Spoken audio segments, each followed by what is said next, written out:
Yes, my name is Brook Kaufman, and I'm a resident of Casper. I've been here for just almost 5 years again for the second go-round.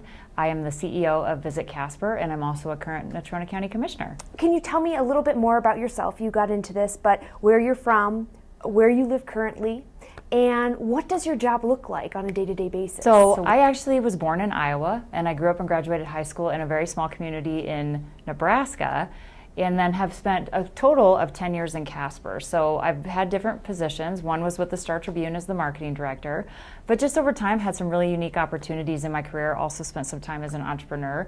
And now currently I'm the CEO of Visit Casper. So I've been there almost 5 years, and we are responsible for bringing people to our community to drive economic impact. So we feel like when we bring tourism here, it creates jobs, it's sales tax, it's businesses that can prosper, just different things like that. Can you tell me, Brooke, why do you want to be county commissioner? There are so many reasons that I want to be a county commissioner. So overall, the primary reason I want to be a county commissioner is I want to help make this place a better, brighter place. So over the years, I've had a lot of different experience and opportunities to meet people or user groups or develop a skill set, and I'm really passionate about putting that skill set to use.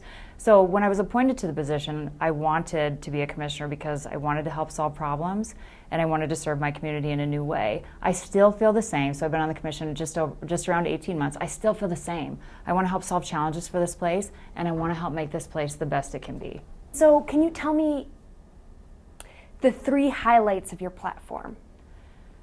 So there are a lot of things, interestingly enough, statutorily that we are required to do as commissioners. So some of those are my priority because we're following the letter of the law as far as what we're required to do. But as far as me personally as a commissioner and some things that I'm very passionate about, number one is the county budget. Of course, a balanced budget is very important, but we receive revenue from various outside state and federal sources, right? So it's not all generated at the county level.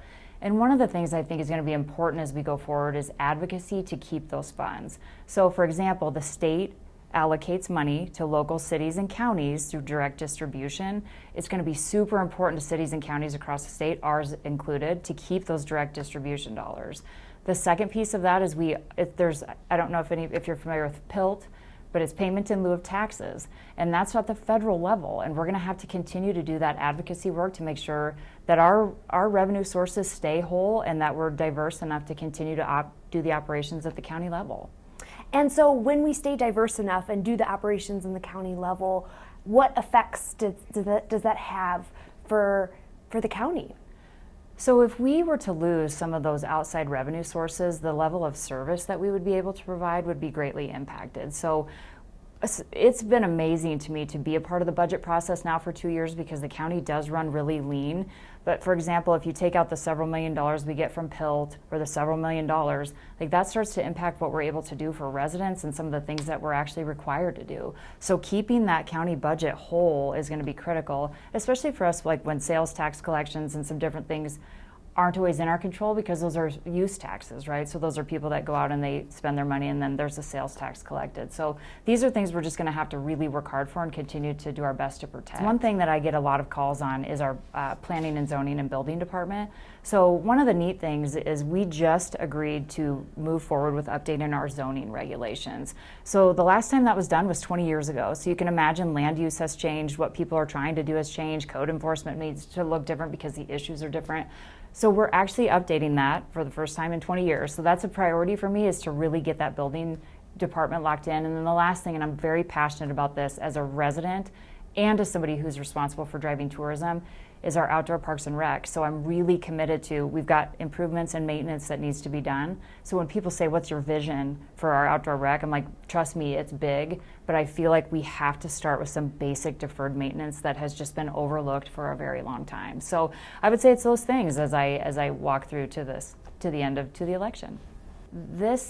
For me, and this is very personal, this place has so much potential. And it's certainly potential from an aesthetics perspective or from a recreation perspective. But what I love the most about this place is the people. And I think we, as a community, as a county, deserve our day in the sun. I mean, there's so many good things here and there's so much more opportunity that I really feel like I want everyone to know that it's absolutely possible we can reach our highest potential. Like, I believe in this place, people who live here believe in this place, and I know when we work together we can do great things.